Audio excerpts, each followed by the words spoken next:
Martina King, CEO of Featurespace, a Cambridge-based company using AI to detect fraud and financial crime, speaks with Dr Mike Lynch, OBE, founder of Invoke Capital, on the uniqueness of the Cambridge ecosystem, how to commercialise deep tech research, and what it would take to build a British multi-billion-dollar tech company. Well, Martina, thank you very much for taking the time to have a chat today. For those who are less familiar with your background, can you just give us a quick whistle-stop tour of your rather amazing life and all the different things you've done?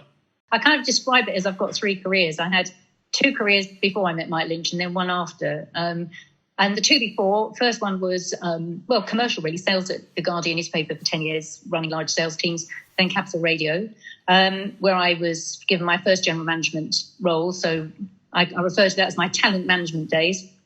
And today I have a different type of talent management, but it's still the same thing, still all about getting people performance. Then I went to Yahoo, and I was the first UK MD for Yahoo, and then ended up running Yahoo across Europe.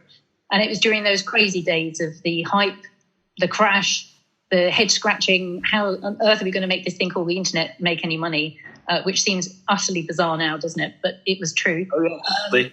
The e-commerce and advertising models were declared dead, I recall. Yes. They certainly were. And it was fun because Jerry Yang, kind of said to me, here are the keys to Yahoo in the UK. If I see you out the other side of the crash, great. If not, it's been good working with you. And that was some of my greatest times there, really, because you have to really think hard and live on your wits and work out how you're going to make a business work. And when he came back, he said, oh, well, crikey, there's still a business here in the UK. And then the task was to do the same with the European business as well. And then that really took me into my second career, which was as a non-executive director. So, being female and sitting on boards, that was a sort of a bit of an advantage at that moment in time.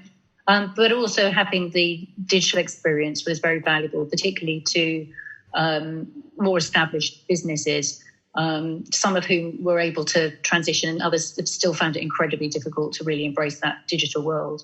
And then I met you, and then I have my full-time career again. So launching technology companies and trying to do things with them that other people might have found hard to imagine. So at the moment, you're CEO of Featurespace. Mm-hmm. Obviously, I know the story of that rocket ship, but can you first of all explain to people what Featurespace does and really, how it's changed since you've joined it? Yeah, well, Featurespace, as you described it to me, Mike, invented a fundamental technology. And what that technology enables is a use case that we've been able to identify, which really separates out good behavior from bad behavior. So we're able to understand in gigantic real-time data sets when a consumer is behaving anomalistically. And our use case is anti-fraud and more latterly anti-money laundering. So is this consumer behaving in a way that you would expect them to? And so therefore, can I let this payment go through, or should I stop it because it's likely to be fraud? And obviously that description belies the excellence of the technology working underneath the hood. But the results have spoken for themselves. And we've been a customer told me just last week that we are the de facto market leader. And although the commercials still have a long way to go to be able to declare that, it's good to know that our reputation is there. And the company's gone from what sort of size to what sort of size or value since you've been involved? Well, goodness, when I first went in, there were 23 people. We took the company back down to about a dozen because it was in that classic situation where there was a belief that if you build it, they will come.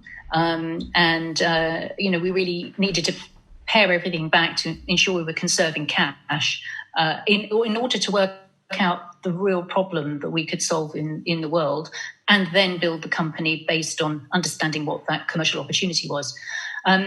So from 12 people, now we'll probably be 350 at the beginning, Q1, approaching 50 customers. We have the most recent fundraising where we raised £30 million. We've raised 83 million in total. since the company got going. So, I think being able to take an idea and then turn it into a really successful technology company with customers all over the world, but centred in Cambridge, and with the majority of our workforce still in the UK, is a great achievement, really. And there's not a day that I go past where I don't really think about Bill Fitzgerald, who was one of the co-founders of Featurespace. And I often say, God, Bill, if only you could see what we've done, you'd be so proud. Yes, and also, a very academic professor, and not somebody you'd ever think would be thinking about anything commercial, and yet created this business which has gone on to become worth hundreds of millions of pounds. So amazing job that he did there. Now, I'm going to be a bit naughty now. Yes. So it has to be said, Martina, that you and I both remember the great hits of the 80s. Oh, without doubt. Depeche Mode, all of that. Yeah. So, we are of a slightly different vintage to the one that you normally associate with AI and machine learning and all these sort of 22-year-olds turning up with their longboards and that sort of stuff. So, but to ask a serious question, obviously, that image is always being talked about in the sort of entrepreneurial world of AI. But what role does experience have? So obviously, in your situation, you've had that long experience that we've talked about, and you've brought it to bear with presumably some very bright 23-year-olds running around. Yeah. What is it you can bring to the picture that perhaps for all of the sort of academic brilliance or that those younger entrepreneurs can learn from you? I think I'd probably put it all under one heading, which is a shortcut. Another heading might be language. So trying to bridge the gap between technology and academia and the boardroom, I think is really important. And an awful lot of people who are technologists don't have the confidence or the language to be able to conduct themselves at that senior level, and to instill confidence that if the organisation with whom you're trying to partner selects you, that they can trust you and that you will do the right thing with their money and the data, in our case, that they put into our hands. So I think that really, that bridge between academia and the senior commercial world, I think, is something that was helpful. I also think the boardroom experience is something that is very valuable too. And maybe a lot of entrepreneurs undervalue the importance of the boardroom to their organisations. Having the same terms for all of your investors, making sure that everyone's aligned around the company's goals, trying to ensure that everyone is focusing on the company and the company's success rather than their own individual objectives as individual investors or board directors is essential. And I found that my experience sitting around boardroom tables has given me a level of confidence that has enabled me to manage that quite effectively. And young entrepreneurs, I don't always think about that. So one of the things I think you've done brilliantly, and I think it's one of your little secrets, so I'm hoping that you'll share it with us, is obviously when you have people who've just graduated from some great university of machine learning or AI or something, and they're often quite idealistic and they're often in a hurry to change the world.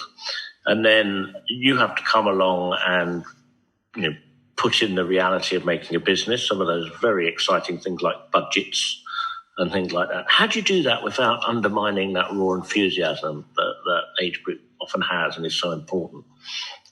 Yeah, it's a good question. I think instilling right from the very beginning that there's only one voice in the company that really matters, and that's the customer's voice. And if the customer really believes in what we're doing, they'll pay us. And I've been very transparent right at the beginning about the finances of the company, how much money we have in the bank, what our targets are. We update the company on a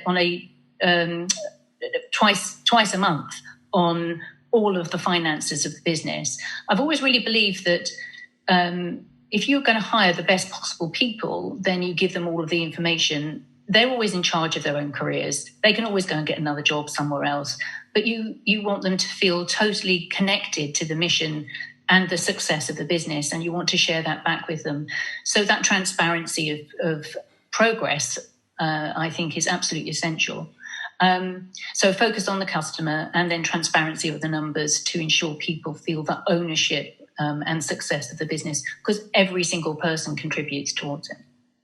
And obviously you've done this business in Cambridge in the UK. What are the advantages of doing it in the UK? You know, you could have up sticks and gone to California. Why doing it here? Well, there are a number of reasons. I think first of all is the Cambridge reason. A company from Cambridge, as you know, Mike, I mean, it comes with such a seal of approval, largely because people like you have, you know, led the way. You've helped make Cambridge and companies that come from Cambridge have that real credibility, a technology credibility, and a business seal of approval. So I think that really helps. And when people from around the world meet us, they say, "Oh, you're from Cambridge, goodness!" And that kind of intellectual capital has a halo effect, and that really does rub off on Featurespace for sure. I think the Cambridge ecosystem actually is incredibly supportive. I find people really encouraging, and they celebrate your success. So, you know, that it's not dog eat dog and really competitive. I found it to be really encouraging. And even down to, you know, friends like Tony Quested, the local newspaper, really supporting and getting your stories out there have been invaluable. More broadly in the UK, I actually think the tax regimes are incredibly attractive in the UK for companies. So the entrepreneurial relief that comes, the investor schemes, so angel investors. I mean, companies like Featurespace wouldn't exist if it hadn't been for those EIS schemes. And the angels, they're not called angels for nothing, but for people like you and for Robert Sansom early days backing Featurespace. So that makes the UK, I think, very attractive. And then there's the ability for us to sell well, you know, to market ourselves well from the UK. Is a great hub. It's a great place for us to be able to partner, particularly with the US. And that's not always easy for companies, is it, to make their ways in the US? But our partnerships have really taken us there. So I think that halo effect of Cambridge and the respect that exists between Cambridge and the UK and doing business internationally has really helped us. And I think the final thing for the UK is that our rule of law. I think people really do trust that when they contract with companies in the UK, that we will do what we say we do. Okay. Now, you're at a very interesting time in Featurespace, in that you've gone from startup to hundreds of millions of pounds in value. And one of the issues we've had in the UK is that we produce these amazing companies with amazing technology, and then like DeepMind or Magic Pony or Select or whatever, they end up being acquired off, and then all the money seems to be made elsewhere, and you end up with tens of billions of dollars of value. And sadly, I sometimes fear that the centre of gravity then moves out of the UK. So the next thing lots of people are saying we need to do in the UK is make companies like yours become $10 billion companies in the UK. So your work's never done, Martina. So, question for you is, if you were in government now and you wanted to really grow the UK and use up this incredible science base to create not just great startups, not just great scale-ups like you, but great world-class companies in the UK, can you think of anything you could come up with ideas that would make it possible for companies like you to more easily become multi-billion-dollar businesses? In the UK, we have very few tech multi-billion-dollar businesses listed on the London market, but our scientists and our entrepreneurs are responsible for vast amounts of that value. So any thoughts on that? Well, yes. And I think I'd start with, from my time at Yahoo, what I learned is that if there's one thing the US do really well, it's commercialise their technology. And coming into Featurespace, that was really one of my ambitions. How can we take that world-beating technology, but make it equally world-beating when it comes to its commercial success? And I think that one of the things that Bill additionally gave us in his legacy was permission to be commercially successful, because that's what he said to me. He said, look, Martina, I'm not going to be able to stay the long term with the company. Can you make Featurespace as commercially successful as I've been academically? And I think that's a great rallying call for technologists. We have permission to be making the best technology in the world, but also permission to be as commercially ambitious and successful as we can possibly be. And it's only by putting those two things together that companies genuinely are world class. So there's still a little bit of that two cultures idea in England, that you're either a pure scientist or you're an applied engineer, and never the twain should meet. Well, again, it's something that we've really tried to, a lot of the people at Featurespace want to be great business people too. And the other thing I've learned from, working with some of the brightest minds in the world, everybody wants a nicer front door to walk through, something that shows, that there's a reward for all the effort that we put in that's slightly beyond the higher purpose. There's something that's for ourselves too. And those two things, those personal motivators and the higher purpose motivator, come together with commercial success. So I think we've been able to harness those two objectives. And I'm still very much on that mission. So, lots of people would say it's going to be very, very hard for you to be successful in the US. There's so many companies that have tried and spent huge amounts of money, and mostly they've not gone very much further than the middle of the Atlantic. Where we are now is over half our revenue comes from our customers in the US. But one of your founders had to actually move out there, though, didn't he? Yes, that's right, yes. Dave Excel, he's now living in Atlanta. But again, I think that comes back to our go-to-market strategy, the real deep understanding that we had, and the partnership that we had with the customers, particularly in the payment industry in the early days, and then the support that we've been able to garner for our company from those large corporates that we've partnered with, because we build them. I've heard you talk about ARM and what they do, and their technology sitting in every mobile device. And I think that's a very good way to be able to get British technology into the hands of everybody. So we've partnered with really big American companies to build our technology, and so that we're protecting payments across the world. But the way in which we do that is through the partnerships with the big payment industries, particularly in the US. Okay, so you've got great customers, you're growing at a phenomenal rate, and you've just raised a lump of money. What are you going to do with that? What's the next exciting phase then? Well, do you know what? I mean, one of the things that at Featurespace, and you'll remember this, Mike, is how do you create demand? When a young company where it feels like you're trying to shove boulders up Everest. It's just so hard to get people to ring you up and say, please, can I have one of those things that you make? The key thing is you can often see that the world is going to need this and it's going to buy it.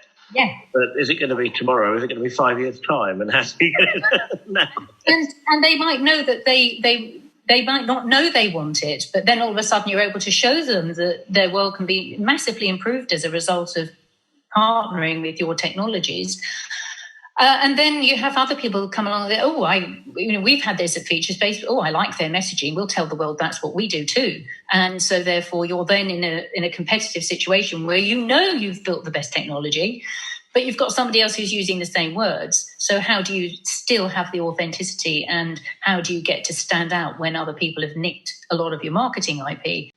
Well, the only thing I would say is always remember, whenever that used to happen to me, I always used to think that imitation is a sincerest form of flattery. Yes, so if they're copying you, they're not really...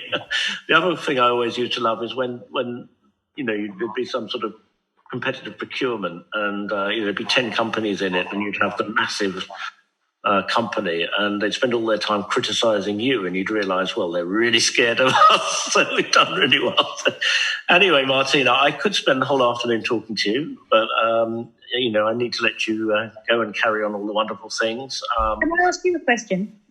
Yes, you can, yes.